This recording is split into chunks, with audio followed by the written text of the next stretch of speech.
You're tuning in to CraigCast, the best in Web3, blockchain, NFT, and cryptocurrency technology. Great reviews, incredible interviews with the leading people in Web3. I'm your host, CraigO. Join me on my live stream as we go across multiple platforms, talking to some of the best people in the space. I've done well over 100 episodes, full-length podcasts gone live on multiple channels. All that to be said, CraigCast helps my community to plot, plan, strategize, and implement their next moves. I describe myself as 25% DJ. The other 75% is really steadfast to make sure that I understand the long-term implications of this space. I want to bring information to you. We might not happen to the same NFT community, but we are all here, and the bigger bet is on crypto overall. How will blockchain affect a world that will be fully tokenized in the next 10 to 15 years? Where will quantum computing be? How will AI, as it's already been a disruptor, how will that impact us over the next 5 to 10 years? So everything that we do on this stream is long-term in mind. I'm your host, CraigO. Let's get to it. Tonight, we're going deep from AI, gaming, memes, and markets, and of course, NFTs. We're going to break it all down with two incredible builders in this space. Ben Leavitt, who's the co-host of Memes and Markets, where he focuses on practical growth tactics and discusses emerging technology like AI and blockchain, all viewed through the lens of culture and capital. And Rafsby, the co-founder of A Kid Called Beast, a high-energy community built around 10,000 unique 3D characters, inspired by street culture, each with its very own personality, style, beasthood, and distinctive traits. As we dive deep into NFT space and well beyond, Ben is tracking where the capital flows, and Rafsby is building where the users will stay. This is where narrative meets execution. And on CraigCast, we plot, plan, strategize, and implement our next moves in Web3. GM, Ben, and Rafsby, how are you guys doing tonight? Awesome. Better now, man. What an intro. You know, you gotta recognize the guests. And, you know, I was really excited because about 3 weeks ago, Ben, when I had you on, we were talking about NFTs. And I said probably one of the most prolific conversations, we're going to cover this all in an hour, that I ever had was really with Rafsby. And we had a conversation that went well past an hour, and it was really blown away at the last conversation that we had. Most importantly, what I've noticed, and this is literally these metrics that are along the way, Ben, is how the community engages with content that's put out on X. And it seems like it's the streets of X. So, you know, Ben, I wanted to start with you, right? You know, as we were talking about that, what is your take right now on the NFT market? And then I do want us to dive into A Kid Called Beast and just NFTs overall. Yeah, well, first of all, I'm super excited to learn from both of you guys about your unique perspective on it, because I think that's the really cool thing about NFTs is that they mean so many different things to different people, and that's really why I think that I think they are here to stay. Not in the way that we saw them explode, of course, where an NFT mania was a thing, but I don't think that's also a bad thing either. I've actually had my most success even trading NFTs during a bear market. So I think there's opportunities everywhere, and the best builders find a way to win. And it's just such a new medium to play with, to build culture, fandom, and connection. And I think that that's something those are all things that are in short supply. And so if you can use something that's cool like this, like obviously we're talking about today, that's something that I don't see going away. I think it's just going to come back in a different flavor in a lot of ways. And the best builders will find ways to do that. I agree. I agree completely. So, you know, I dove into CoinMarketCap, and I know we'll talk a little bit of data and stats. By the way, to everybody that's watching this, we're on X and YouTube. Add comments, retweet it on X. Let people know that we are here in the building tonight with Ben and Rafsby. Raf, let me start with you, right? This launched in early 2023, and I remember that fever pitch of going, man, I'm not on this whitelist. And I just remember that feeling, a feeling like you're missing out. You created such a tidal wave. And here you are with a prolific collection, which is known and respected. You know, as I look on OpenSea and I look at the beasts that are up there, and definitely some ones that I see that are for the snag. And I'm going to drop a little bit of information at the end that I think was really relevant to that. Where are we now in the journey of A Kid Called Beast? Because it's really a lifestyle brand. Where are we right at this very moment? Honestly, we're just like having fun building creative stuff. Like the tools are out there now that you can just pretty much like develop whatever's in your imagination, like quite easily compared to before. And so we're just exploring pretty much anything that interests us. We're just going in and deep diving into gaming and application development and different marketplaces and softwares. So yeah, we're just having fun with it right now. Like we're just kind of like learning all the tools, learning how to use all these new tools as a team, and just trying to figure out workflows that work for us, because it's a lot of Wild West. You don't really know all the workflows yet. There's a lot of trial and error, so we're just kind of like deep diving into the whole AI spectrum, and kind of we've got like 12 projects on the go right now, so we're just kind of like we're just like working on each one a little bit each day, which is good for us, because like you never spend like an exhausting amount of time working on one thing. You just like constantly switch it up, so it just feels like you're getting like that really nice compressed energy of effort into each project, while the passion's still like there during that time. You're not like sitting and spending 8 hours on one thing and until you're just kind of like getting fatigued and no longer making progress. So it's been like a really nice format of working on these things for everybody on the team. Like we're just constantly switching things up, and everything's pushing forward a little bit every day, and it's nice to have a lot of different things on the go. The Kid Called Beast, you've got these different factions or beast hoods. Tell me a little bit about that, because I think unique rarity and traits was always a very fascinating thing to me. Everybody had a different collecting style. Talk to me a little bit about the factions and how that's evolved a little bit over time, and maybe as it relates to people being able to utilize correctly and properly the IP that's extended out to community participants, i.e. holders. Yeah, for sure. So initially it started off as like this vision where we'd all collectively like work categorically in different kind of niches and interests on things that we're passionate about. But I mean, as things progress, and pretty much as the market progressed, and as we've watched, everybody talks about building, but who actually wants to go in and put their hands on the tools and actually build, right? Very few, right? There's a lot of people that like X is mostly just a yap. Like people just like to talk about what they're going to do and what their aspirations and plans are, but then they don't actually like do anything. They just sit in spaces all day and talk to each other about what they're going to do, right? Rather than actually go and do it, right? While you can. So that's kind of like where we've migrated and shifted our focus. We're just kind of like, less chatting. That's why you never see me in spaces anymore. And I'm just like on the tools, actually building things, right? So I think like that kind of approach is, I think, what most people should take, when it comes to building anything in this space. Because like a lot of people like to talk about what others are building and critique what others are building, and do a lot of like conversation about others. And crypto then becomes basically just one big gossip columnist, right?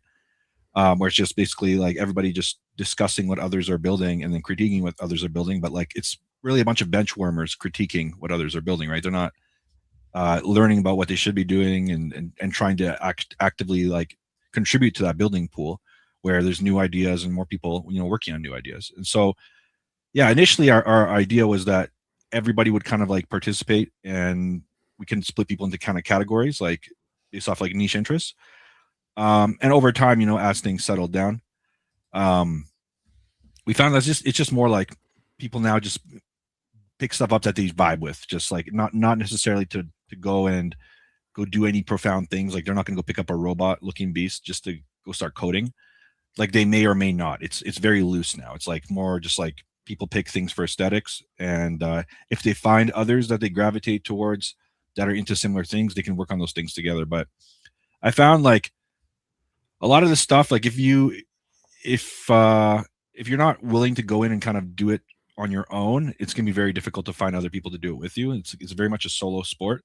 We're very fortunate that we have a team of people that are like all mostly like the same. Like we just we love building things together, and like we also will go on solo endeavors and share our findings and share our progress with each other, and then we'll kind of just hand stuff off to each other and just like pass projects back and forth, and just like everybody contributes. It's really cool. Yeah, I know. I love that. And by the way, you mentioned bench warmers. A couple of things that I'm noticing in spaces right now. It's a lot of geopolitics, and everybody has their opinions on Iran. Everybody's like the ultimate analyst on I know. on X, right? But It's speaking crazy. of But the reality is actually nobody knows anything. Like it's as like predictive as a casino. It's like you don't know anything. But Raf, that's why I love to ask the questions. Look, you developed and built something, and I'm going to come over to you in a second, Ben, that is absolutely phenomenal. And the amount of, you've got over 3,062 holders when I looked on CoinMarketCap, just to kind of have an idea, right? And you look at the holders, and it's impressive. And this means that you've got thousands of people who are wanting the success of this project because they hold on to these amazing beasts, which are incredibly designed.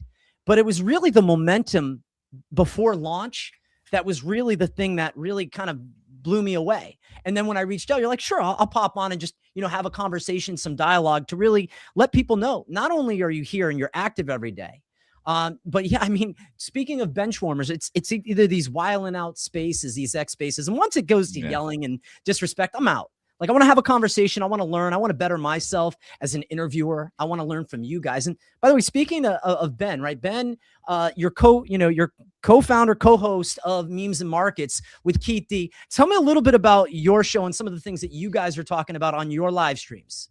Yeah, totally. So we really felt like crypto didn't have a home. Where, like, if you look at a lot of the other things that really became mainstays, it's because it gave members of different communities within a bigger ecosystem a place where they could cross-pollinate, right? Like, everyone's very much in their own silo when it comes to crypto, right? Like, they stick to their own thing, and they only really talk about that with people who only talk about that. And we really felt like Web3 kind of needed that cross-pollination place where you could have on the faces from each of these communities, and then people could kind of going on rather than people just yelling at each other about why their thing was better than your thing and why what you did was stupid and what they did was good. So that's what we're trying to build. And we've been at it for only like 6 months or so, which is crazy to think about. But we've done some progress in that. So a lot more work to do. But I think that if and when we do see price movement that I think can happen, then the space will make a lot of sense for the builders that are out here doing amazing things when it's not as fun and cool to be doing it right now, because they'll need a platform. And I think we're going to try to be one of those. I love that. I love that. And Rafsby, let me come back over to you on this, right? You operate across game dev, AI, animation.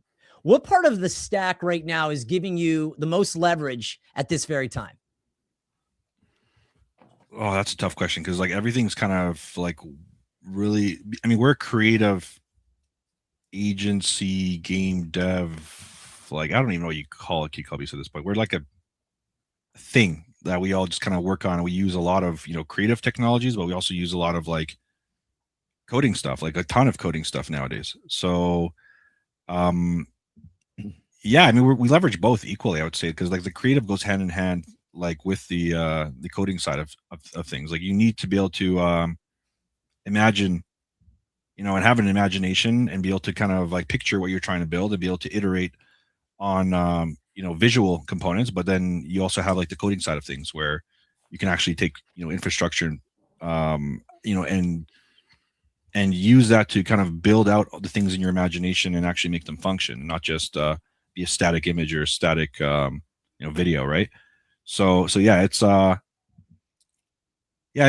wouldn't say we're leaning more in either direction. It's kind of like they're both necessary components. Like, we're using a lot of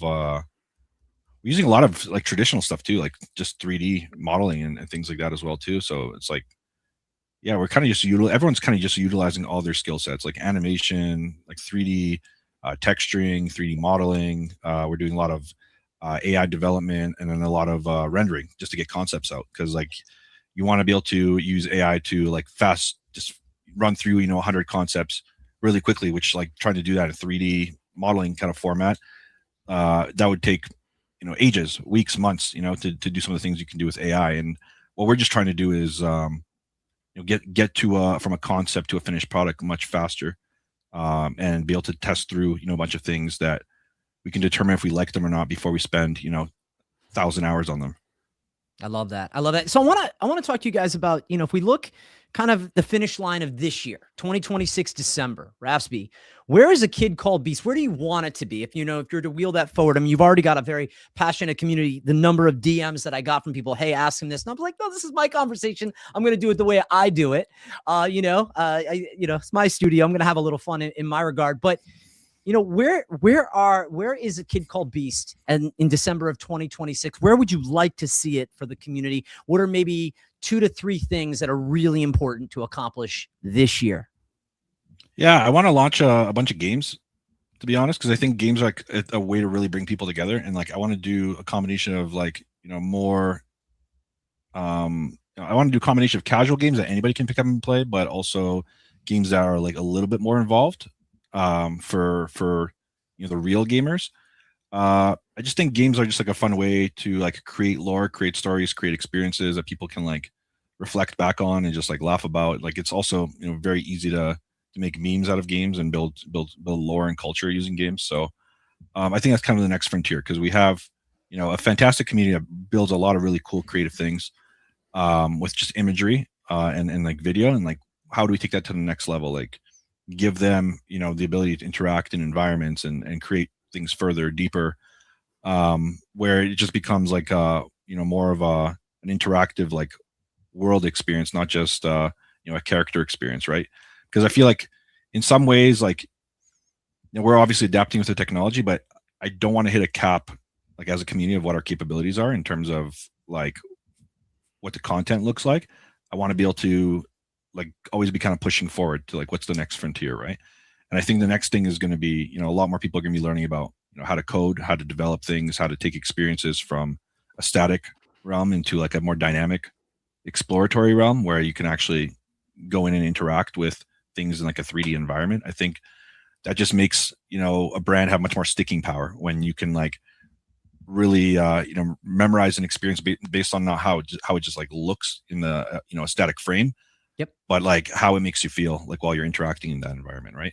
And I think there's like a huge power in that. And I think like the gaming industry is also like fastest growing, one of the largest industries in the world, right? So I think that's something that we want to, you know, deep dive into, and we're so far along on our game too. Like my goal is to release a game this year, like a major one, and then a bunch of smaller ones. Love it. And then just keep kind of building upon that. Like I feel like the game is going to kind of tie everything in our ecosystem together. It'll make everything make sense. It'll give everything kind of a purpose and like kind of an infrastructure, so to speak. Because right now we kind of like have a lot of cool floating ideas, but there's not like a rigid infrastructure that just kind of ties everything together in terms of like community capabilities, efforts, you know, in terms of, you know, being able to do toys and launchpad toys and do different things. Like everything's kind of like disjointed and separated. And I think like having a game around that kind of ecosystem is going to give everything kind of more of a purpose, more of a function. I love the acronym of FOCUS, follow one course until success. So it is the gaming that brings everything together. And I feel like, and I don't want to call it PFP collection, because when you look under it, it has titles, gaming collections, but I feel like you know, a kid called Beast, I feel like calling it Rafsby, a kid called Beast is really that sort of that brand where you could rock, you know, your Beast. And I think that's something really cool. It still brings me back to that nostalgia just a few years ago, which feels like a lifetime ago. And Ben, I want to come over to you, memes and markets and some of the other incredible things that you're working on. December 2026, where are you? What have you accomplished? Yeah, well, we definitely have big hopes for the show. I'd say by that point, we definitely hope to be over 100,000 subscribers on YouTube, and we hope to get that community larger on Twitter as well. And I think crypto will become more of a consistent story across everyone's lives as legislation gets rolled out, as a lot of things come into the forefront, stablecoins, all that stuff. And I think that we also want to be an on-ramp for the people that will become crypto people. Like, we forget that everyone's likely going to become a crypto person. It would probably just be called new finance or whatever we decide to call it. And so with that, we want to give people an on-ramp. And I think that's one of the biggest opportunities that we saw in content, is that a lot of people are really servicing only crypto people, which is fantastic to serve the people that are already here. But it also made it almost impossible for someone to go from 0 to 1. And that's why people largely just attached onto these cults, because if you were an outsider and you weren't here in previous cycles, you just think this is what crypto Twitter is, or this is what crypto is. And so we felt like there was a massive gap there, and we're trying to fill that. No, I love that. And by the way, I just want to throw mine. The end of the year, I will have interviewed some of the most incredible people, like Rafsby, like you have had you on the second time. We've got Leonidas on next week, and just these conversations. But it's really a networking thing, because I wanted to connect you guys from Beast to memes to markets. I wanted everybody to get to know each other, from content creators to NFT communities, but I want to call it more lifestyle brand, where people can interact and engage with one another. You know, as I bring this forward a little bit, you know, Rafsby, how are you thinking about value accrual inside a kid called Beast with the traditional token, right? So what are the mechanisms that actually reward long-term holders, right? Because there's something to be said about you hold on to the Beast, you don't let it go, and you actually work with the team. You actually support a post, even if you're not fully engaged or content creator like myself out in the space. What is it that you're looking to see for those long-term holders as you build a brand? And maybe it relates to having these video games out there, which you believe brings the overall message together. Yeah, for sure. So, I mean, NFTs are really truly at like foundationally a very, very simple asset. Pretty much, if you like it, you hang on to it, you don't sell it, you don't list it for sale, and the price will go up pretty much automatically, right? It's not, as long as everybody else understands that, that's how it works. That's actually as simple as it works. If you have an NFT and you like it and you enjoy it, don't list it for sale, because the only way somebody can get one of those is if they buy one off the market. And if there's none on the market and someone wants one, you know, they're gonna have to pay a higher price for one. It's literally that simple. But for some reason, there's always like that one, in our case, 1.4% of people that just don't understand that concept, right? And they're trying to extract value out of it because clearly they're trying to sell it for whatever reason. Like they need to get that money out of it, right? And if they were to just decide not to sell it right away, they would be able to accrue a higher value for it if the intent is, you know, getting value out of it, and if they want the value to go up, right? So that's kind of like, I guess, like a simple message. Like if you are in this space holding NFTs to make a profit, you need to preach to everybody else that you know that the objective is to hold the NFT so that it can accrue in value, right? Same thing that people, you know, do with like Bitcoin at like larger, you know, scale, I guess. Yep. Convince everybody that Bitcoin is the best. It's the ultimate, you know, thing to hang on to. It's the ultimate investment, right? It's the most powerful vessel. It's finite. It doesn't have, it's not subject to inflation, blah, blah, blah, blah, blah. You know, create the narrative, right. Make everybody, you know, hang on to it as long as possible, and the value of it goes up, right? And then eventually you can sell a little bit of it, you know, take some profit and continue holding and doing that, you know, ideally for the rest of your life, if it's, you know, an investment that keeps providing rewards, right? It's interesting that you say that, right? Because I was gifted a beast and I unfortunately released my beast because I needed the money. So you're going to appreciate that I'm saying this to you, and I'm calling myself out right here on my live stream. I'm actually going to grab a beast tonight. Oh, cool. So just want to put that out there. I'll post the beast tomorrow. Everyone will see it. So I want to come back into the community, but on my own regard. And I appreciate how amazing that last conversation was. But as I said, I'm seeing NFTs because it's not just a token. It's a representation of a community and being able to build around it. I mean, Wolf, CoinZoom, another of other great communities. I hold things.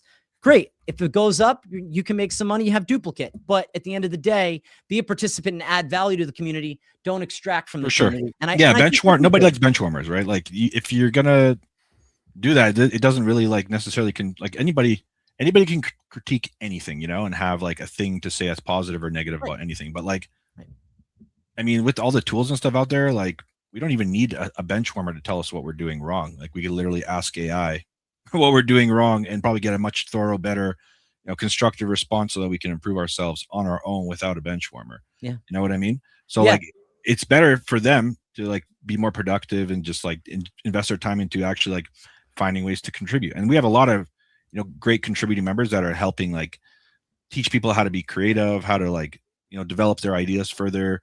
I think that's all like super valuable things to learn, not just, you know, with your beast, with your character. These are skills that you can carry with you into life in terms of developing, you know, businesses, marketing campaigns, improving, you know, products, finding new opportunities for yourself. If let's say, you know, you're a 9-to-5er and you want to find a, you know, second income stream, like learning all the tools, it gets a lot funner and a lot better when you have like a cartoon character that you can kind of build with and experiment on to learn these skills, right? And we've had a lot of people in the community that just like went from, you know, just having this character as like a muse to develop a skill rather than, you know, working on something that's not meaningful to them. Right. You know, they have this character they can work on and kind of develop a skill with and grow with. And over time that, you know, turns into something that is, you know, financially fruitful for them because the skills they picked up are, you know, desirable skills for somebody else in another industry. And those skills are applied into that industry. And then, you know, that can turn into, you know, a positive, you know, financial venture that way. And that's happened for a lot of, you know, members in our community where they learned something from the community, you know, developed a skill, spent some time on it. And now they're like, some of them you don't even see online anymore because they're so busy with the work they're doing for others, like for whether it's 3D art, whether it's AI consulting, like there's a lot of people in the community that are just doing these kind of things now. Right. And so they're, they turned a hobby into something, outstanding. So I guess I kind of derailed that completely, but You're good. You're good. I think NFTs have more of I would say an educational community benefit in most cases than they do a financial benefit. If you want them to have a financial benefit, well, you need your whole community to be on the same page and hang on to the asset and safeguard the asset and gatekeep the asset, introduce the right people into it so that the asset can appreciate. But otherwise, I think they would make a great vessel for a strong community building where everybody's on the same page. And if you were to launch a coin in the future, being able to give let's say whitelist access to that coin for people who hold the NFT and held the NFT for a long time. That kind of also is a nice indicator of who's in it to win it, who's with the same objectives of the community or the project, and who's just here purely for financial reasons, right? I don't think NFTs are, in my opinion, are the ultimate financial asset, but they're a very nice gatekeeping tool, I guess, for lack of a better term, for being able to create a strong community bond and get everybody's incentives aligned for something else. You know what I mean? Hey, by the way, Wiz, if you get a beast, man, I want you to flex that. He's part of our Wolf community. Such a great guy. There's so many good people in this space. Ben, I saw you nodding your head, and it seemed like a lot of things that you agree with. And maybe I want to talk about, as I'm seeing NFTs differently, right? Non-fungible tokens. It represents something. For me, it's a representation of community involvement. And for my live stream, this is part of what we do. Tell me a little bit about NFTs from your perspective and any data points that you're able to grab before we hopped on tonight. Yeah, well, I think most people who aren't in the NFT world, they just think that everything went to zero, which is just so wrong. And the fact that there's still some serious money moving around, it's becoming more of a stable marketplace. And I just think that less and less things are going to be seen as safe, especially in terms of investment classes that they previously were seen like that, especially I think everything's getting redefined. And so I think so too will the NFT marketplace there, especially when people start to understand more of what it is. And I think if you were to go touch and ask people, the average person, what they thought NFTs were worth today, I bet you they would not believe that anything was selling, period. Right. And then the volume monthly is still in the, how many millions of dollars? I pulled up some figures from Claude, but total annualized NFT trade volume for 2025 was 5.5 billion, according to Claude. That's an obscene amount of money for something that everyone from an outsider's perspective would call dead. And I think that it's also ripe for innovation across the board. I also think that NFT is, if you're not in Web3, is kind of seen as a dirty word, but I do think that's not really a fair thing. And I think it's a gap of information that will start to change as this technology gets involved with other areas of people's lives, where it just in turn makes their life better. And then I also think that'll make everyone who's had those kinds of changing experiences reassess what NFTs were in general.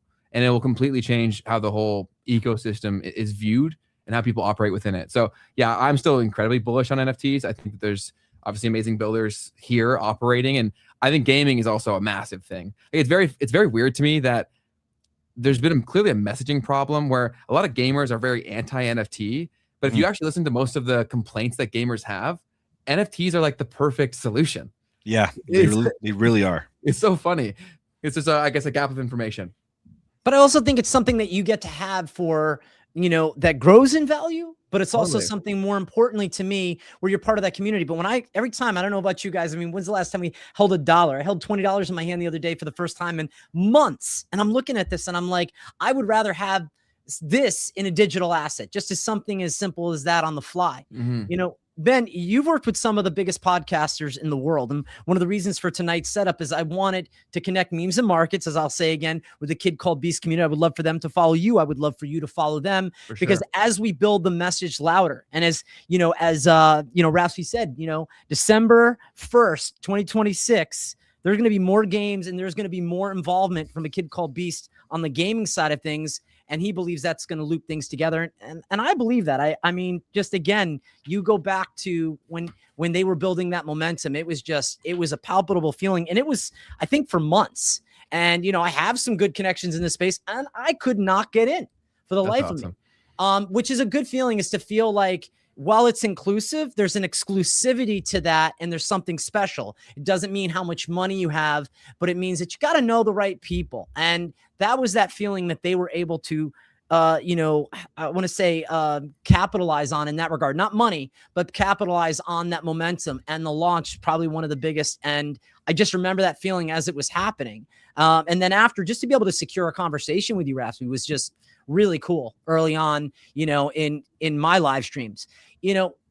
Ben, what is it that you're seeing this year, right? Because I said I wanted to dive in a little bit on NFTs, and maybe I don't like using the word alpha. I like more of insight, and I want to get some insight from you first, and then I want to come over to Rafsby. Maybe there's something that people can think about. And again, I'm rethinking when I watched today. I watched Rafsby's conversation, or when he was on stage presenting, I believe at NFT NYC 2022, I believe, and he talked about how this project came about and the things that they did and all the friends that banded together initially. That was special for me because it gave me a different perspective coming into tonight's conversation. What are your thoughts? Yeah, well, I've shared my thesis when it comes to investing in NFTs with you personally on the show before, but one of the biggest things that I look for is the builder. Like Rafsby is here, he's doing things, he's pushing the envelope, he's creating stuff. Like, that's a massive green flag. And also the art is awesome, so that helps, right? But I think either bet on the person who's building, or if there's already a story there that's easy to spread beyond the builder. That's the two things that I look for. I either want to bet on the jockey, or I want to bet on the story that is already there that will likely happen from people that are just part of the game, right? Like I mentioned a few projects last time that I just feel like I think it'll either be people who are here currently still building, or stories that were really good that will become part of the culture that will not die from early on NFTs. Yeah. And by the way, before I come over to you, Rafsby, look, this week when I announced it, it was really cool just to see this. Like I'm 48. How many followers? Oh, you got followed. But it was really about the community being thoughtful, not just on the retweets or the likes, but it was the comments and the DMs that I really appreciate. I'm really excited to have him on. I'm going to schedule time to tune in. I mean, we've got a good number of people in here tonight, and that's respect to Rafsby. And again, as you said, it's the builder. Why am I going to grab a beast? Because I love what he's doing. I love how plugged in he is, and I also love that artwork. I know it sounds like I'm here for the art. That was this sort of that joke or that meme that would go around. But also I'm here for the innovation and the IP, and maybe to build brand off of my incoming beast. So I'm really excited. I'm going to spend time to make sure, Raf, that I get the beast that I like. Not about rarity, but that I like. And do I like rarity and traits? Yeah, I thought that was really cool. I definitely got caught in that wave. Raf, what are your thoughts on this? Yeah, I mean, rarity and traits I definitely think had like a much more like significant impact like during I guess like more of the peak mania, because like people kind of like try to associate value with, something always. Like they want to try to let you know there's some kind of edge in, selecting certain things for whatever reason, right? People just like to categorize things. That's kind of just how human nature is, right? They like to simplify and explain everything they can in the world. And that was kind of, I guess, a way people would like gravitate towards that kind of stuff. Now I think it's just like rarity is cool, but I think just pick things that you like, that you'll enjoy hanging on to, right? And if you're like, I don't know, I think if you're buying one asset, grab something that you're gonna enjoy for a long time. If you're picking up more than one asset, go for rarity. Find things that someone else will want to pick up as well, because obviously there's opportunity in exchange, right? Yeah. So yeah, I would say that. I think like overall, like the return on NFTs really comes from like holding it and becoming a member of the community, because like you can meet some really cool people, make some really fantastic skills, open a lot of doorways that way, and even like just have a conversation that will just change your plane of thinking into something that might not have happened otherwise. Like it's it's very, very important stuff. Like I don't know if there's been so many things that even like were just like a one-liner that somebody said in the community that were like, whoa, that just totally shifted my perspective on stuff that put me on a whole different train of thought, and for the better, like for like, a lot of positive benefit for sure. So I think that there's like sticking to a community and growing with the community and having like common faces around you familiar faces around you that you can kind of depend on. Like that just gives you a nice foundation and structure and kind of a good flow to kind of build in the space with, right? Because it is kind of a very interesting and confusing space full of extremism, hyperbole, sensationalism. And so like being able to cut through the weeds and like have a a group of people that you can kind of count on and rely on for like having a grounded approach to how we interpret all this data and this information that's like being shared with all of us.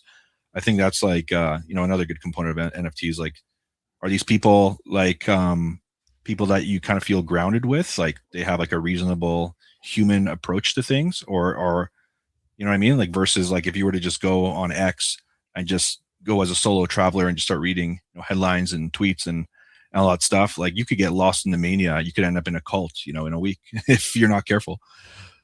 No, totally, man. That's also why just to jump in here, Craig, is I always say when people are new to crypto, even during when people were hating NFTs, I was still like, buy into a community. Go look into one and see, make sure it's still active. You resonate with what they're trying to do, because especially in the age of AI, like alpha is no longer really a thing in terms of like access to information. So the alpha becomes managing your emotions, right? Totally. And that comes from being around people who have been there and done that.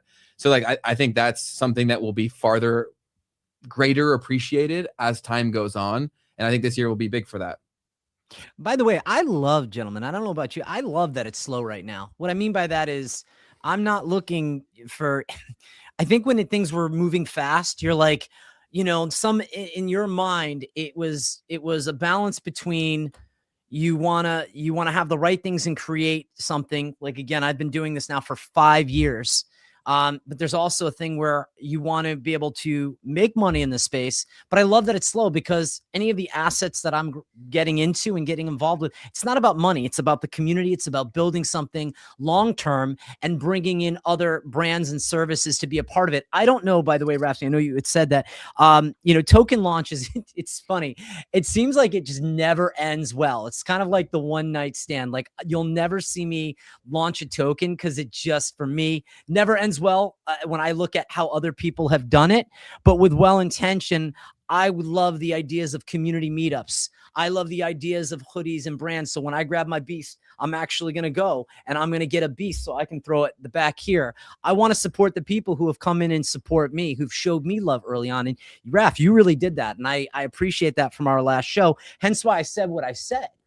Is because you acknowledge it. But I love that it's slow right now because it gives us a chance. Now, Rafsby, let me ask you a question, and then Ben, maybe I'll come over to you and get a little comment. You're one of a handful of I want to say lifestyle brand, i.e. digital asset NFT communities that have done something absolutely incredible. Do you communicate with some of the other, founders like yourself? Do you have conversations to understand how they're strategizing? Is there honestly, and I do it intentionally. Like we're all connected. We all follow each other, but like, sure. I don't know. I feel like I talked to like a few people that are like really deep in the weeds of like the things I'm into, but I honestly like, I have my best ideas when I'm not influenced by anyone at all. And I don't want to I honestly don't watch what any other founders in the space are doing unless it's just shown to me on my feed, like on it, like without my, intent wanting to see it.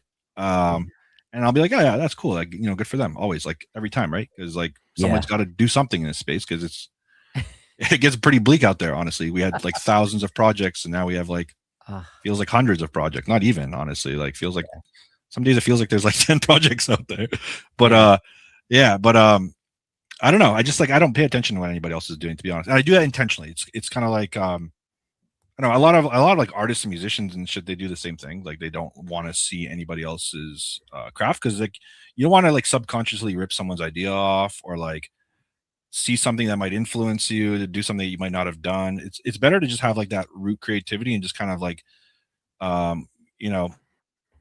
throw things in the pot with your own community, with your own team, and just like build with what you have. And I think it makes it more raw and real. And then you could be proud of your achievements that way when you build things for yourself, right? Like you don't have to like have like an imposter syndrome. I never feel like an imposter, for example. Like I love that feeling because like all of our ideas like are our own, you know what I mean? Like we just come up with like, it's usually like 3 to 5 people just like having a conversation, and good ideas just come out of that. Sometimes just one person, and then they share with the group and we're like, yo, that's fucking sick. Let's jump in on that. Like, let's all do it. And then they get that validation, and then everyone gets hyped, and we just like build stuff together. It's super dope. We don't need anybody else, to be honest. Like we just do things on our own, and it feels good. It's validating. We know that the things that we're building are really cool, and we haven't seen a lot of the things that we're building that are anyone else is doing. So it's like we're on the right track, right? So I was just gonna throw this out, right? I think of the idea. First off, if I was in your spot and I, you came across a feed, I'd be like, yeah, I just want to connect with you and chat. And you'd be like, dude, no, I'm good. I keep to myself. I stay with my own community. I'd probably be that pain in the ass founder, just wanting to connect with other successful top founders there's not enough hours in the day, man. Like if you're actually trying to build, like there's not enough hours in the day. Like imagine you do a meeting with one guy, it's an hour. You do a meeting with another guy, another once girl, a month, blah, blah, blah. once a month. But you gotta understand, I'm a content creator. Like, I don't know. We all have to still sleep like at least 5-6 hours, we have to make time for family, you have to make time for IRL. Touch grass. When you're like, whoever I meet with, like what they're going to talk about, what they're working on, I'm going to talk about what I'm working on. Like, what the fuck is going to be the benefit there? I love it.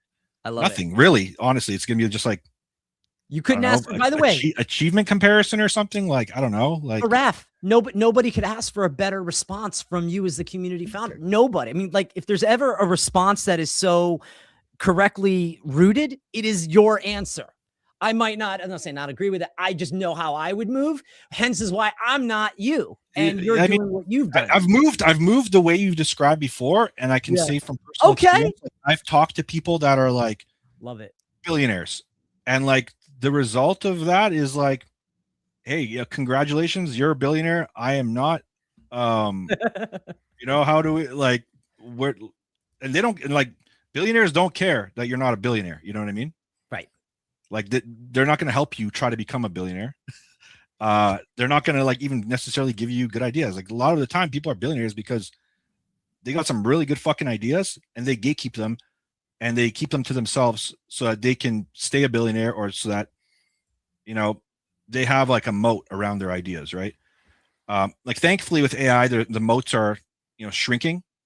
And now, as Ben said earlier, knowledge is being kind of exposed to everyone. Everyone has the same access to knowledge for the most part. Like as long as we're not talking like CIA, FBI, access to knowledge. But like, we all have access to the same general pool of knowledge. So like the advantage is evening out for people. Like obviously, you need wealth to be able to do certain things for sure. But if it's just like come up with a good idea, there's like a guy that started like a multi-billion-dollar medical company with him and his brother with 20K. And they're the first like 2-person billion-dollar company off an AI project, I saw 1.8, I think it was. Yeah. Fucking insane, right? Like, so I think now is the time to kind of just deep dive into like, every kind of like there's been so many periods, and I've seen enough of these like little periods that I'm like, oh, I should have jumped on that, when the social media boom kind of happened. Like, it would have been so easy to just be like like a fucking internet troll or something and just become have like 2 million followers and live in LA, but like every time there's like one of these little trends, you can kind of foreshadow exactly what's going to happen, and if you jump on it early enough, you can basically like really capitalize on being able to build something substantial and something important and something that could be life-changing for yourself. And I feel like we're in that kind of era again. So like for me, I made a ton of money doing foreign exchange during COVID, right? That was like one of those opportunity moments that I saw that I was like, holy fuck, like not that many people see the opportunity that is here in front of us. And as long as you can like analyze and dissect news really well, this was before all the bots kind of took over everything. There was a really good opportunity to make a lot of money because there's a lot of poor financial and fundamental decisions being made by governments, right? Now there's this segment in the situation where AI is going to come in and replace like more than 75% of white collar jobs and middle management jobs over the next 2 years. There's going to be a huge displacement of people's ability to earn wealth. And that's like something that is absolutely unavoidable. There's nothing we can do to stop it. The only thing you can do is basically pivot and prepare yourself with a new skill so that you can, rather than get called by this new action, you can become a part of the orchestration of helping, I guess, the calling, for lack of a better term. And that's kind of like where I think the whole AI thing is happening. There's new workflows, there's new ways to do things. And I think this is one of those opportunities that if like anybody's listening, like you should pretty much, if you don't know what you're doing right now, you don't know like what you should be working on, or like you're kind of like lost, you should be deep diving and putting all your eggs into AI and just like focusing on that. Because if you get good at that, then you'll make the money to invest in Bitcoin and all the other crypto assets and all those things. Because like, yeah, when people say like, oh, invest in Bitcoin, okay, fine, invest in fucking Bitcoin. What if you don't have any fucking money to invest in Bitcoin? Then what, right? Like, I'm gonna invest in Bitcoin, it's gonna go up 10%, so my $100 Bitcoin investment will go up to $110. Ooh, wow! Like, I really did some life-changing stuff for myself, right? Right. I think like you'll always be able to invest in like, stocks and crypto and all these kind of things, but you need that foundational component of like, how do I earn an income, right? Like, how can I make a living? And I think like this is one of those like opportunity moments that we have as like a human race right now, where like you can dive in and make a life-changing amount of money with just a good idea, because you can now like code anything you fucking want. I've been coding this entire time, by the way, like while we've been on this thing. I'm building a just for fun, I'm building a multiplayer go-kart battle royale racing game, because I haven't seen anything like that specifically out there. So I'm like making it right now as we speak, just for fun, because I'm like, you gotta have some fun projects too. You can't just make everything like a financial like benefit gain kind of thing, right? You know what? I want to, because I'm going to come to Ben in a second, but I wanted to say something that I think is really important. So when I had on Matthew Ryan Case and I had on Jamie Miner a couple weeks ago, it was like 2 weeks ago, I had them on and they're like, hey, don't you do spaces? And so I was kind of going to what you just said, is how many hours do you have in a day and who do you want to connect with? My live stream happens every Tuesday evening, except for next week. It's on Wednesday, 9 p.m. And after each stream, I then go in, prepare for the next one. And I stay focused on that. And that's pretty much what you just said, is you're niching in and you're following one course until success. And you know what? That's great. And as a leader in a community, that's what you should be doing, unless it is trying to raise money from the outside because you need it. And I'm not surprised that you're multitasking and building a game, because we expect by December 1st that you have set your goals to happen. And you only manifest that through action. Ben, what are your thoughts on some of the things that Rafsby's had to say tonight?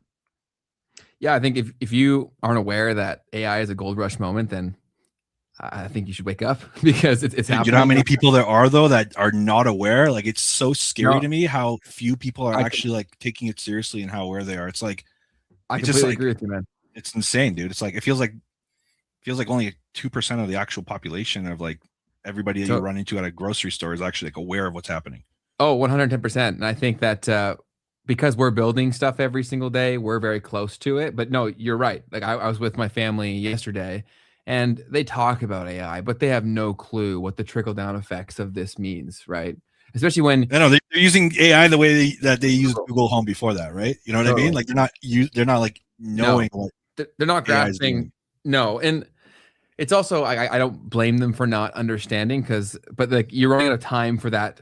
Like, the cost of ignorance is also an exponential when we're in an exponential rate of change, right? And so I think a lot of people need to wake up and realize that. And the only thing that's going to stop you is like fear or complacency. Like, a lot of people are waiting for the idea, which I don't know. I'd love to hear Rafsby's take on this, but like, a lot of people will come to me and be like, I don't know what to do, or I have so many ideas. It's like, okay, well, try fucking one. Yeah, like so many people are so concerned about the right idea. It's like, you don't even know what you don't know. You don't even know what bad looks like yet. How the hell are you going to know what good looks like? And so I think it's about getting reps on the board, and you can still be early in this. And this isn't like a trend, like you had said, social media, which is like, obviously it's still here, but this is like going to be the future of work. So it's like, you should really be like, this is probably the most important one. And a lot of people for a very long time were like, oh, I was too late for social. I was too late for crypto. It's not too late for AI at all. No, it's like, you could be right on time. If you like start like right now, you'll be like right on time. You can have such a profound pivot and go from being a fucking, I don't know. There's no bad jobs. Like, we need everybody's jobs for making us a functional society. But I'm just saying, like, if you're a hard laborer and you're complaining about your back when you come home from work every day, this is an opportunity to not have to do that, right? Especially if you know your industry. Maybe there's a thing you could create that could solve a lot of problems that people in your industry face as an experienced laborer, for example. Like, there's so many things out there that you could build that need a solution. And if you're worried it's going to take your job, like, why wouldn't you use it to build the life you want? Totally, right? If you could think of like ways that your job could be taken by it, why wouldn't you be like, okay, like, either come up with preventative tactics using the same tool, or like, yeah, or find ways to like, bypass it or join it, right? If you don't think you totally. can find a solution, like how do you like become a part of, the switch, I guess, right? By the Totally. way, Technology. two use Go ahead, Craig. cases. Two use cases. No, I love this conversation. You guys were flowing really well. You're good, you're Two good. use cases that I use it for. Run sheet prep. So between Gronk, I'll grab the information that I need, latest tweets, what's going on. Is there any information I can grab from the community? I'll pull that together, memes and markets, bring it together. Into chat, work it around, figure out what questions. I mean, again, I went through a lot of the things that I really wanted to. I think there were some as far as that I wasn't seeing tonight, which I'm really happy that, Rafs kind of just said, listen, I don't really need to talk to other community leaders. I'll see them on my time feed, but I'm really focused on our thing, which is a kid called Beast. And freaking love that. And again, I stay focused in my lane. So that's one, is for the run sheets. And it helps me because I'll talk it out in the car. I'll go through Gronk. I'll go through GPT. I'm actually grabbing Claude and just playing around. No, I'm gonna put you on something right now. So how everybody talks about OpenClaw? Yeah. That shit is actually like, if you're not experienced, it's not easy to set up and it's expensive. And there's a lot of upkeep and there's a lot of people they don't talk about. They only talk about the hype lord shit that sells the tweet, right? Yeah. It's for the average person, it's like, it's too hard, I would say, for sure. It's too hard. It's like way harder than most things that retail like consumers have to set up. So I found this thing, and barely anybody actually knows about this. Okay. I found this like the other day. It's basically OpenClaw and it's free. And you can basically, I'll just like run you through it. So there's a site, it's called poke.com, right? So go there, you text a phone number, you get a 6-digit code back, and you basically now have OpenClaw set up on your phone through iMessage, through WhatsApp, through Telegram, all synced to all 3 platforms. So you can just chat with it and have it do whatever you need it to do as like a live assistant that's always on, always working. You can give it tasks. You can give it access to mine, for example, has its own Gmail account. It has its own Google Drive. It has its own like social media, which I'm not going to publish right now, but it's something I've been kind of just like fucking around with. Cool. It has access to all my lights in my house. So like I can, for example, say, I'm texting it right now, I'm feeling blue. Poke.com, POKE.com. Yeah. So it's basically a live assistant. You can basically just name it whatever you want, and then just add it to your contacts list, and it's like, again, always on, free. I don't know how the fuck this is free, but yeah, it's an assistant that's like always on, like an OpenClaw, like how people use OpenClaw, and you basically just chat with it like you would to a human. And it's like an iMessage thing, and it keeps track of everything you want it to know about. And yeah, the way this is set up, it's easy enough that you could show like your mom or dad and be like, hey, this is a cool AI thing, and they'll be able to get it to work and be able to get it to function. There we go. So I just said, I just texted, I'm feeling blue to it, and now all the lights in my office are blue. Okay. Yeah. So yeah, you can do all sorts of like really cool little like experiments with it. Like whenever I'm cooking, I always just like snap photos of like my ingredients or like what I'm doing, and it'll just like tell me exactly what to do, like fix it. It's crazy. Like it's been great working on I have for my diet, for my workout. It's been amazing, and how to work with it. The problem that I sometimes find is it's the memory of GPT. By the way, guys, we're coming up on the 8 minutes at the end. I wanted to keep you, Raf, on to an hour, so that way you can head off and go do those things that you have to do. But I feel like we've covered a really good amount of stuff this evening.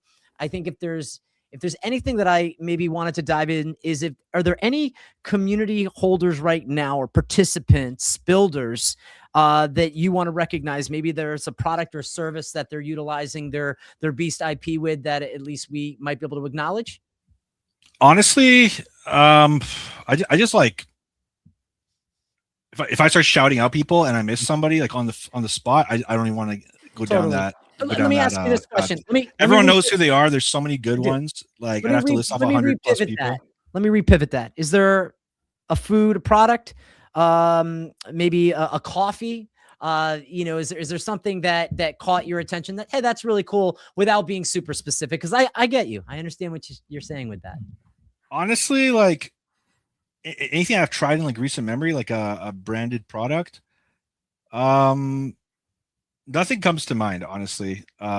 Okay. Yeah, because and I think like kind of like people developing products around IP kind of thing was like hype when like Bored Apes did like a burger joint I and like remember it a had coffee. French Yeah. fry joint or a coffee or something, like Yeah. simple products with like, you know, a logo or like the character identity on it.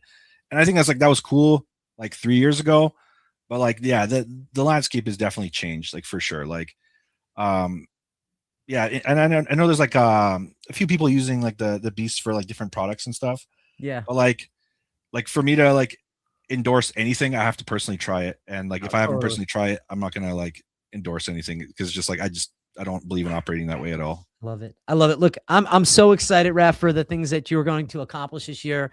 With the shout out to the rest of the Beast community. And Ben, if you could just stay on for a little bit longer, maybe we'll just vibe back and forth a little bit more about memes and markets. But Raph, I just want to say thank you for coming on this evening. And I continue to follow the success of you, the community. And when I do grab my Beast, I am going to post it. You guys Awesome. will know. And I want to continue to support all the incredible things you're doing. And thank you for giving us an hour of your time this evening. Yeah, for Any sure. parting words on your end? I don't know. I think it's just an exciting time to be alive, man. Like we should all be so grateful and blessed every day that we get to wake up and live in this amazing time where like you can go and create whatever you want in your imagination, and there's very few guards stopping you from being able to do that, right? So like go out and explore, learn stuff.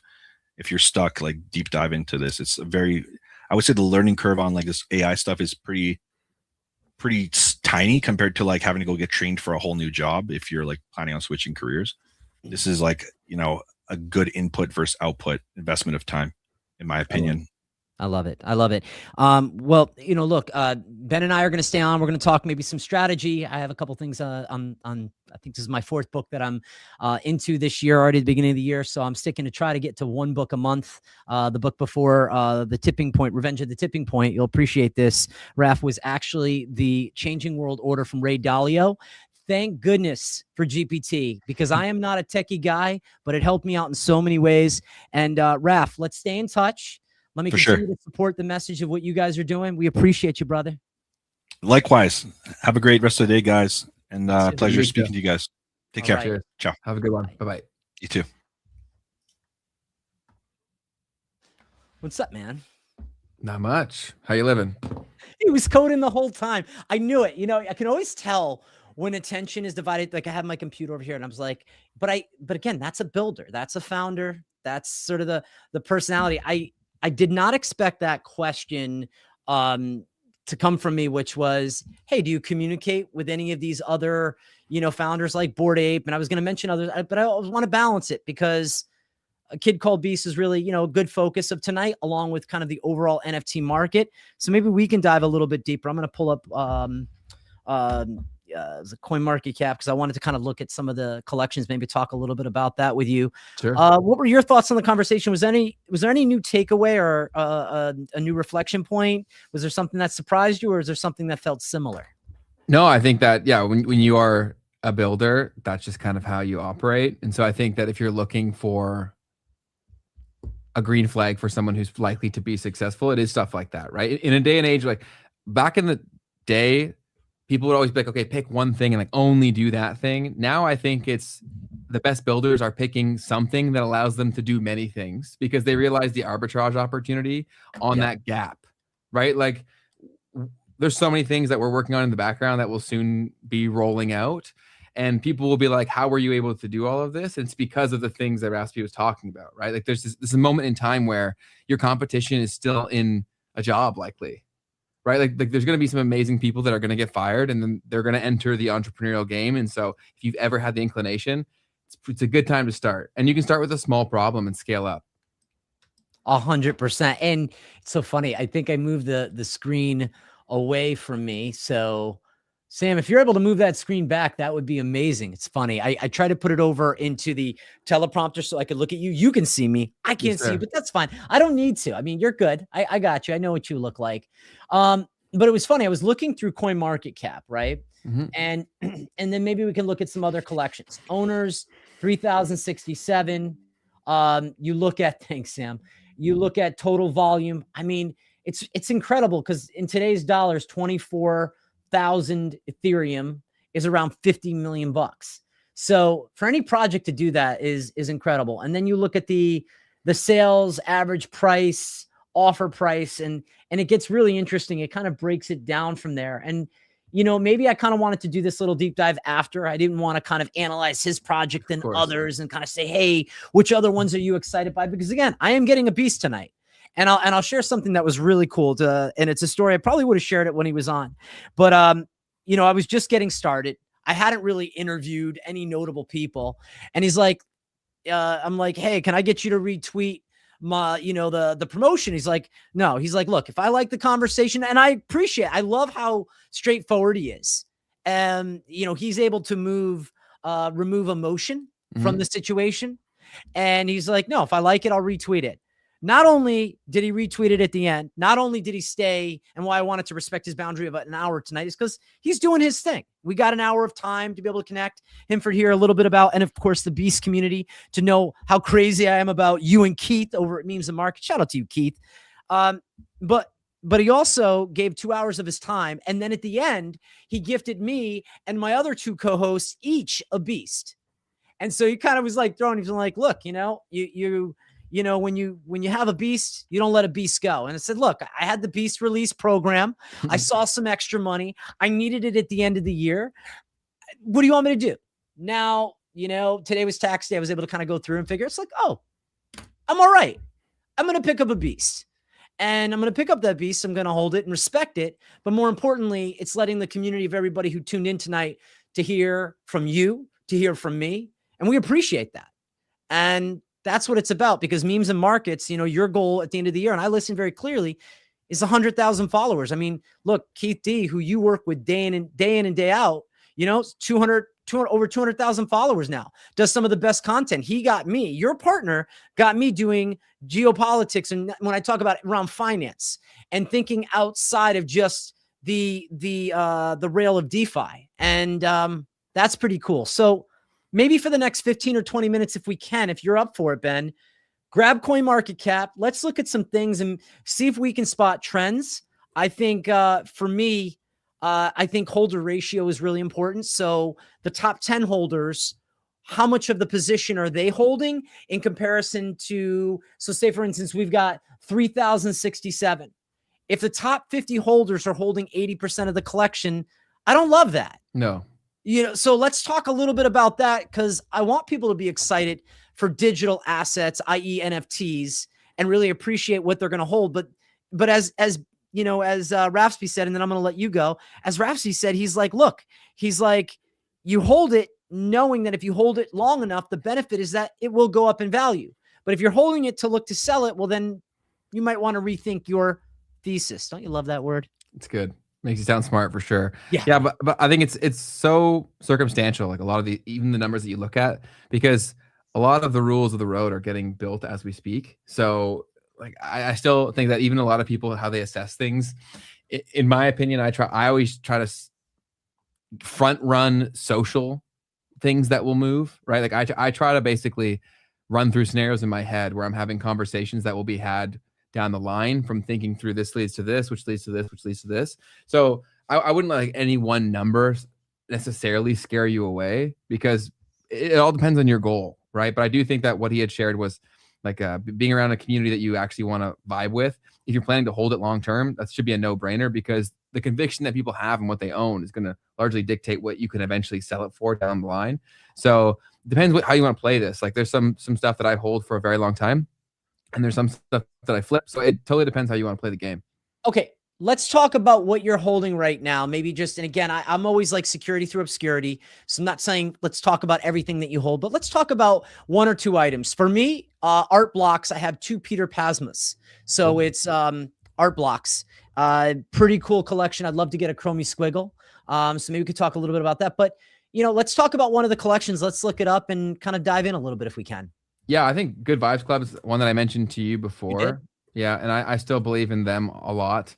I think that what they're doing is pretty innovative. I think their art is pretty cool in terms of all the effort that they put into making it. And they've been able to maintain a pretty high floor price in a not so great market, which I think who they're trying to appeal to. I do think it's kind of important to maintain that, and they've been able to do that. So yeah, I'm watching what they do. I got in at the like at the mint. So I'm still holding the 4 that I had.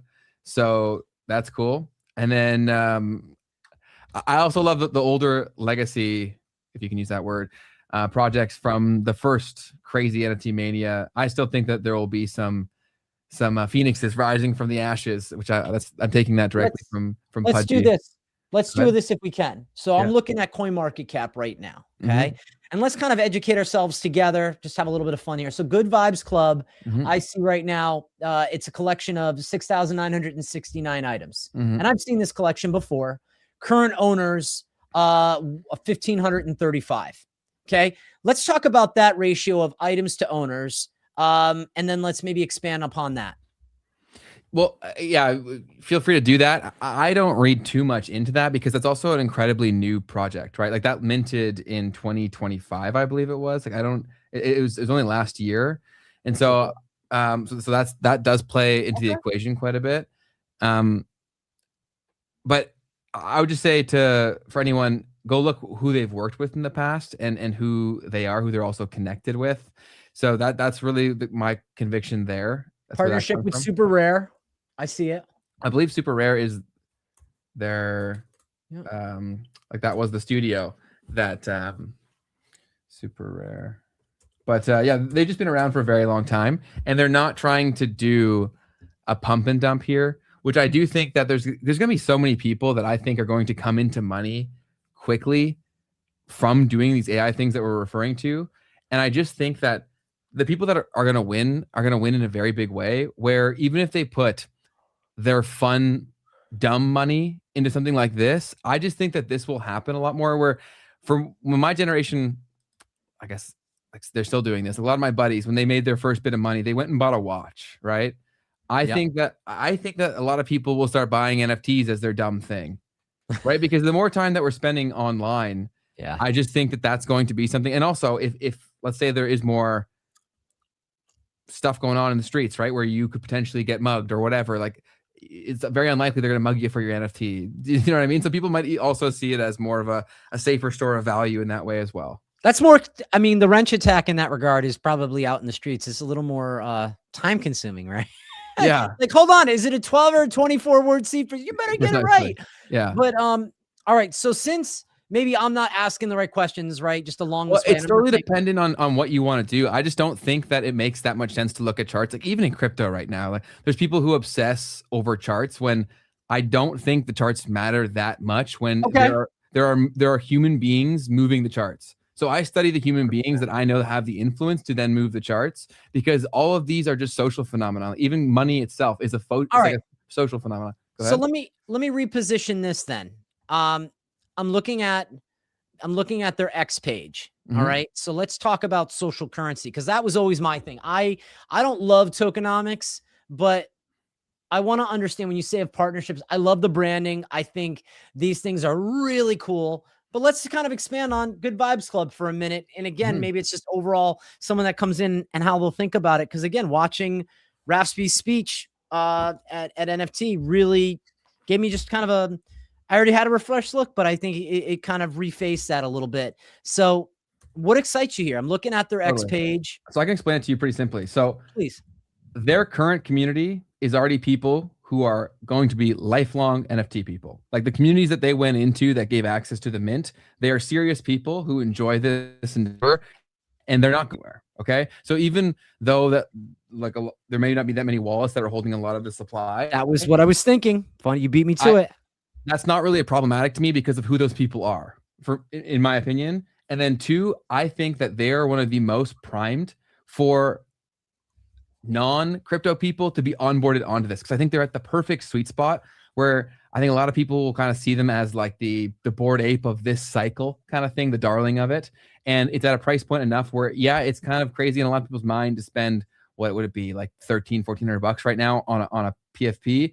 But when you can look at the charts of what happened in a different environment and how much those appreciated, I think that this could be enough where people would take a risk, and then it can snowball from there very, very quickly. So I just think they have the connections. I think they have the people. I think they have the art, and I think they have the motion, which is like vibes, ironically, is an important thing. It's difficult to put to quantify, but they got it going. All right, so we're gonna go with 2 words on Good Vibes Club: connections and vibes. Totally. And really who they opened up the access to for people initially to mint are maybe some of the top tier people, to your opinion. I also think that they're pretty deliberate and intentional in terms of the community that they're trying to foster. And I do think that it's kind of counterculture in a way to how a lot of people see Web3. And so if we're going to get people in Web3 who aren't already here, they need a different kind of experience. And I think they're one of the few people offering that in a serious way. Okay. All right. I look, I'll go with it. They're fostering a community. I love, again, good vibes. We need good vibes, right? I mean, if there was ever a time in the world where good vibes are needed, it's now. So I see them used to call the meta, right? There's a meta to that. And I get it. And then obviously the connections that methodically, maybe you could expand upon that. Totally. So they had a lot of partnerships with existing NFT projects that, yes, things are dead right now, but it's because there's not a lot to cheer about. Right? Like people come back in waves when they have money to be had. The same is true with crypto, right? Why does Twitter suck ass right now? It's because the only people that are here are poor. Right? So yeah, what do? They're professional complainers because what else is there to do at the given point? They're poor. The thing that they bet on didn't work. All their friends think they're a fucking idiot because it didn't happen and they bragged about it that it was going to happen. And here we are. Yeah. Right? So, but there's a lot of people that have stuff in their wallet that they think are never going to come back. And what's going to happen when they wake up one day and that thing is now worth thousands of dollars again? What happens now? They're right back in here. And then what's also people need to consider about NFTs is that if NFTs come back, it wasn't a scam, it was cyclical. That's a very important distinction, right? Because now it's not a scam or like a fad, it's a market. And that totally changes how people see these things. Because right now it's like 2 camps, either like, oh, it's art, whatever, or complete bullshit scam. There's like really no in between. So I think if it does come back, it's more of like, okay, I see this. This is more of a robust market here. Okay. All right. I look, I'm going to roll with that. So let's talk about the next project. Let's maybe just talk about 3 and then maybe kind of circle it around maybe to A Kid Called Beast and some of the things or similarities that you're noticing from that past conversation. Yeah. So another project that I think that I really like, but I'm also biased because I know one of the founders of it, but Deadfellows was I think that was the first NFT that I ever bought. I personally just feel for the team that they have there and the art that they have and the fact that they've been around since 2021. I think that I also think that they fill a gap within the NFT space of a certain like type of community that I think they can't really get elsewhere. And their art's really cool too. So I think they're really underpriced, never financial advice, but to see the floor at what it's at, I personally think that's undervalued, but that's just the nature of the market. Unless you're one of those few projects that are maintaining a very high floor, then it's just it's lava right now. But I personally think that if I had ETH sitting around, I would pick some of it. I don't, so I'm not. Yeah, I'm looking at it right now. We're looking at about $145, give or take. Yeah, in my opinion, that's like because I think they went up to like a 3-point-something ETH floor during a bit of the craziness, right? And so I do like to look at the precedent of set, especially if they're still here and actively building. And the Deadfellows team didn't go anywhere. They're still quite active and still trying to build. They built some games. And I really think that that's also going to be the hard part, though, is that much like Rafsby said, that gaming will be the future in terms of NFTs. That's definitely true. But when everyone can build a game, building a game that breaks through also does become a lot more difficult. So then you kind of have to have that spreading mechanism of the initial core community, which gives NFTs projects a massive advantage, right? Because in a sea of endless noise, even if you have a few thousand people that will actually give your game a serious shot, that is a massive advantage. You know, I want to just kind of throw this idea because I think with Deadfellows, I love the art's cool as can be, and you're right. Like you can just take pics, and that's why it's kind of like love the art. Where I kind of disagreed, and I not that I didn't push back, but I really enjoyed the conversation and the time that Rafsby gave is, the idea of IP, because he had mentioned it in his conversation. I don't think that's to be discounted. Just my personal opinion, because, and you guys, the value of branding. I know the value. Look, people see it says CraigCast. You kind of look behind here, right? Kind of little personal branding. One of the most important NFTs that the community that actually kind of connected me to this community. It's all relevant. And so that IP that you wear on your chest right now, Rockin' Tangem, brand is part of it, whether it's rocking a beast or there's to a product or a service. And I understand why he wouldn't give a direct shout out, because again, you don't want to leave anyone out in a community that is passionate. And yes, there is a sensitivity tied to it, but I disagree. I think products and services are attached to some of these community. And so kind of this artwork of Deadfellas is freaking cool. Like, very cool. And by the way, it was launched in 2021. Yeah. Did 34,000 of ETH of overall volume. But here's one thing that I thought was really cool. Unique owners, 61%. Yeah, that's quite high. That's freaking high. Now, you would say, well, Craig, of course, like there's not a lot of value here. And then you'd have to kind of look to it again. You say, Craig, don't pay attention to the tokenomics. I really like the community. And maybe I'm a little biased because I know the founder, but they were successful too. This is successful. Totally. Let me ask you, 100 ETH, that's kind of failure. When you look at a project or a collection of 10,000, what is the bar? What do you think a bar or standard? And I'm just asking this question, and you might not have an exact, when you look at total volume, and let's just talk about ETH collections, because for me, look, ETH might not be everybody's favorite chain, but look, it's the chain where NFTs are going to be. It's not going anywhere. I don't know if I fully agree with that, because I actually think that there's more of a play there because we just can't see it materializing in any other way. But I think that if you want to get the younger generation, it's going to be hard pressed to get them on ETH, just because the serious ones that they would want are so out of touch and so expensive. So I think if you could create that kind of motion on another chain that would be at a more like effective entry point, I think there is an opportunity to do that. So I don't think that ETH is just like full on one. Obviously they're dominating right now, but I personally think that can change. But sorry, what was your core question? So the core question is there like a standard on total volume? And you're right, by the way, just real quick, I don't think ETH is the end all be all, but it's not. When I say that, is ETH is not going to die. Ethereum will always be around. Legacy. And NFTs on ETH will always exist. That's my opinion. I agree. I think it's a reasonable one. I think it's completely reasonable. I think they just have so much. I know it's not that long of a time ago, but they have the history for what the moments were and what it meant. So yeah, I completely agree with you, and I think that's totally fair. But even there, like I really don't look at the numbers that much, because the numbers lie. Because almost all of these markets are so manipulatable, where I don't, because even now, like a lot of the times when they're trading hands, it's trading hands between someone and their other wallet, right? Like a lot of it is a fugazi. And so I'm more so trying to think of like the cultural shifts that take place, and then the momentum that can be ridden if there is a price appreciation. Because if what I think happens to crypto, there's no way NFTs don't move. And then it comes down to who can operate within that space and capture mind share the fastest. And I think it's going to be either people that are like still here actively building, or the best builders that enter the chat later.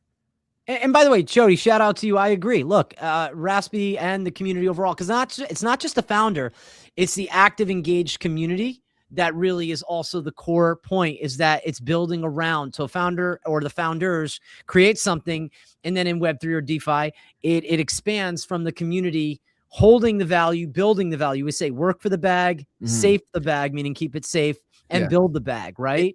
I also think that unique advantages are something that should not be overlooked. Like I'm launching an NFT project in the coming months, and like I'm doing it because I think that I have a unique advantage, right? And so when you're investing in things, if the builder has a unique advantage, like if you were to look at my portfolio of NFTs, like I stick true to like a few core things that I make every decision on.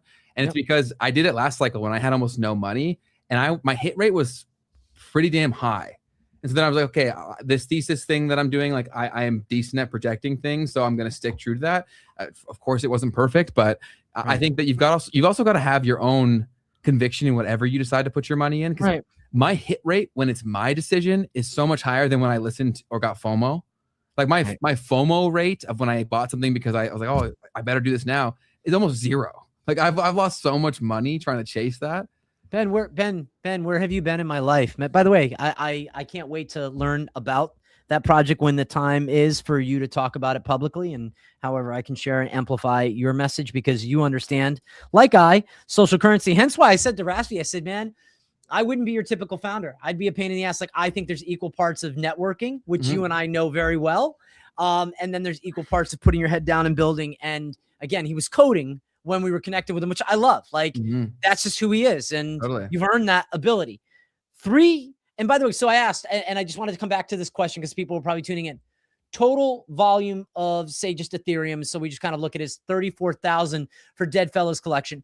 What is the floor where people should just peek up their eyebrows and say, well, that's a lot of volume. Doesn't mean it comes back, because I'm sure there's a lot of collections that died and they had 3 or 4 or even 10 times as much ETH volume.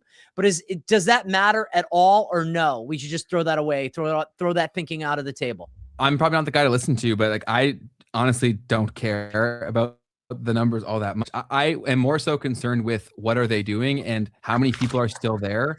And in a good market environment, when everything is going up, then everyone has a story to tell, right? So who has the best story and the best ability to share it is more so what I'm concerned about. And because I'm also worried about, I'm always thinking about not only the story that's going to be told from like the core presenter, it's how easy is that to tell to the next person? Because if you look at like, why is the Bible the most read thing ever? It's because the stories are very easy to tell again, right? So I'm trying to reverse engineer like who will be able to do that at scale, where I'm not worried about like the founder necessarily being like, okay, this is the most important story. It's like, how easy will this be for someone else to spread the message that they're saying? Does that make sense? It does. And that's why I'm taking tokenomics and we're going to throw it out the door. Straight out there. Bye. And maybe I'm crazy. I just think this is all so new where it's we're overthought, maybe. Yeah, I agree. Because even in like traditional markets, of course, a lot of traders make a lot of money off of looking at charts. But like when we're all agreeing that this is all bullshit, like this is all manipulated. In my opinion, of course, I'm very biased because it's what I do for a living, but I don't think there's anything more important than studying humans and the spreading of messages from humans. Okay, so let me just throw this out, right? So I have my 3 based on sort of the conversation yet, right? One is connections. I think we agree on that. The other is meta, right? Like take vibes. Is there a vibes? With Rafsby, just felt like, again, he built that momentum. That was the meta. Before they launched off, go back, and I don't know how we would kind of peak at that time, maybe go into Gronk and say, hey, give me tweets before they launch. And you could understand that feeling was palpable. I was jealous. Like we talk about inclusivity and exclusivity. I was trying to like knock on the door saying, hey, let me in. I'm a content creator and you'll love me. So that to me is part of the meta. And then innovation, kind of maybe what Rafsby's doing. Those are maybe my 3. Yeah. But when you say that you trusted your gut and you didn't move on FOMO, for those that don't know, FOMO, fear of missing out. I do the opposite. JOMO, joy of missing out. So help me understand, what would be your 3? Maybe it's 1 or 2 from what I just said, kind of copying off of what you did, but how do you identify them? That's the question, right? If we're not going to talk about tokenomics and I threw it out towards the door, how am I identifying right now in this dead market? Nothing's moving. So tokenomics doesn't tell me really anything. Yeah, so this is where it becomes hard, but my career has basically been through doing what's called social listening, right? Like I have had to study across a lot of touch points to develop my own thesis. And I think a lot of people haven't consumed enough to distinguish between good and bad, right? So that's one of the most important things that I think that you first should study and learn and see people that you respect and look up to and see how their brain works. But if you do that forever, then you're never going to ever find alpha, because the alpha comes from your own conviction, right? And so for me, like I said before, I think moats in a moatless world that we're entering from a tech perspective, I do think there are moats in terms of things that have already happened, because unless you have a time machine, you can't go back and change that. And then 2, moats can also be found through the founder, right? Like a lot of people shit on Gary Vee, but like I'm hard pressed to think that he doesn't have one of the biggest moats in the game simply from his connections and his resources. Like who in this world has more access to money than him? And then also when everyone realizes that all of this is happening and it's coming back, yes, he was laughed at and clowned on for the previous cycle, but he runs one of the, not one of the largest, but a very large social media agency working with huge brands. So when they all realize, okay, this NFT thing is actually happening, maybe we got to call it a different word, whatever, but this blockchain shit, it's coming, it's staying. Who are they going to work with? They're going to work with him. You're right. So that's why a moat is there. Like who else can get that opportunity? And so I think, does that value accrue to his underlying VFriends asset? Hard to say, but if there's ever a chance, he's got probably the best one. All right, so maybe that's number 3 that we're going to talk about is VFriends. Sure, we can talk about VFriends.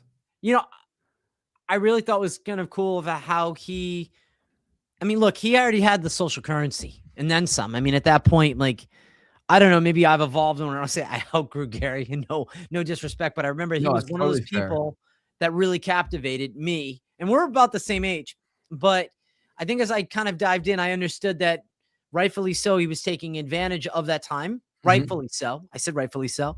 And he was able to capitalize, but he was also honest to people to say, you know what?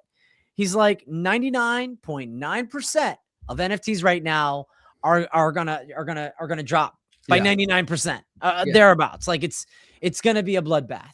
So get involved because you like it, because you like the community. So it's, I get why people are pissed about all the stuff that he did though. Like I totally understand everybody's side on it, but, and especially because like they launched so many projects during that time to really milk the fact that things were going well. Sure. So, which I totally understand, but just their war chest that they have to build the VFriends IP is just such a big thing that I don't think you can look over. And I don't even know if the IP lasts for a very long time, but if we do see price movement, I'm hard pressed to think that they don't experience it in a very major way because of all the things that I've mentioned. I know. And look, sports teams and all the other stuff, and he becomes sort of a social media. It's like Jake was it Logan Paul, and then you had CoffeeZilla come and do the stories, and I think Gary's been very smart to keep his head above kind of the fray of problems, possibly. For the most part.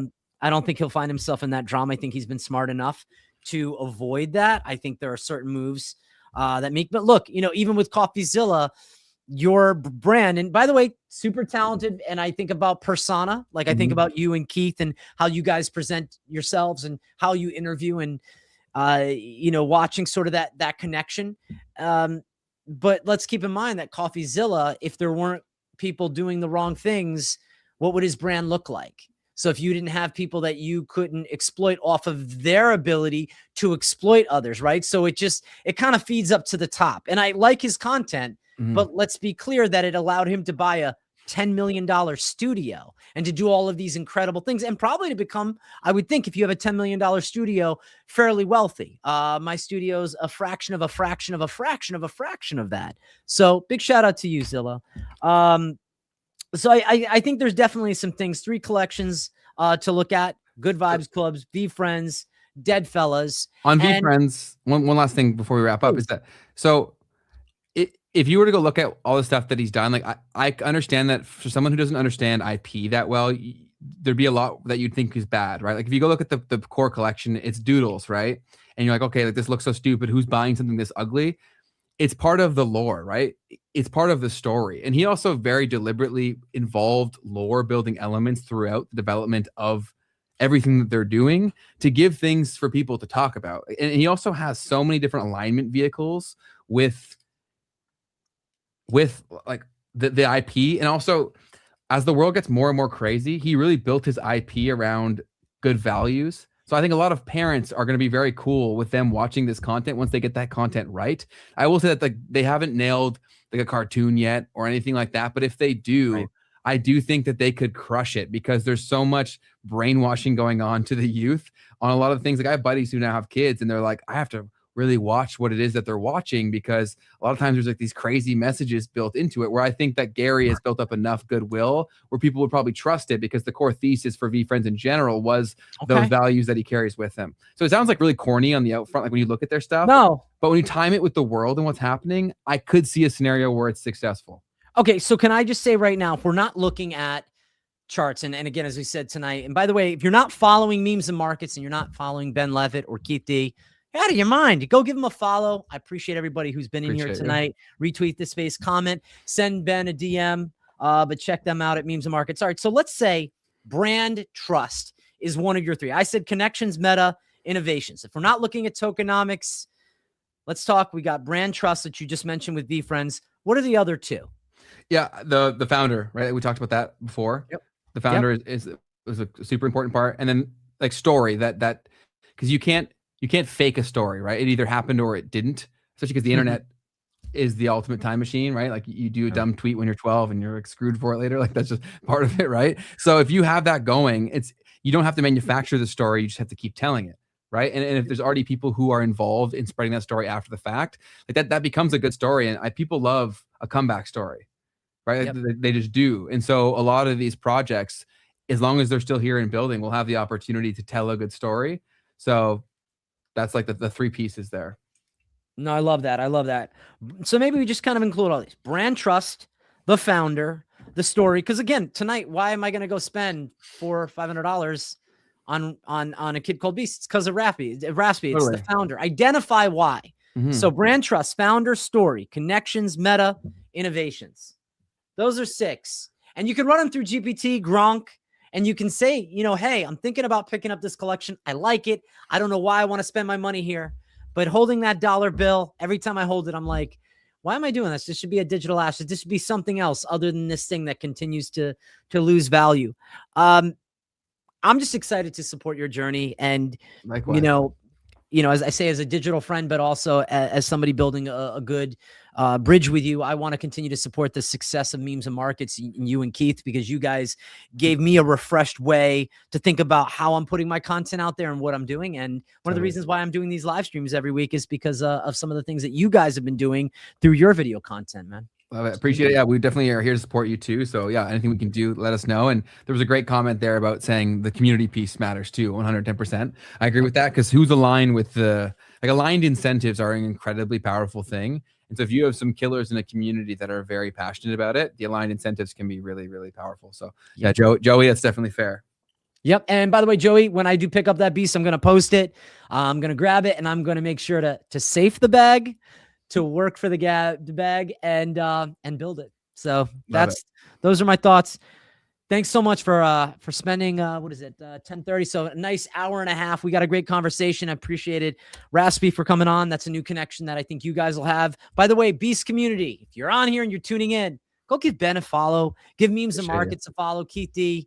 And, Ben, retweet this space. I'll retweet it. Make sure that they're following you, and have a beautiful night. And next week, I've got Leonidas on, who has his rune dog that is listed on Kraken.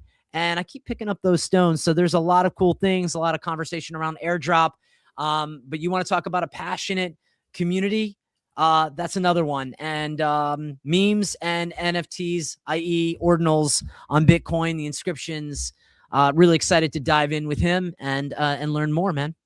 Appreciate you, Craig. Thank you. Thanks, guys, for tuning in to CraigCast. I'll see you next week. See you guys.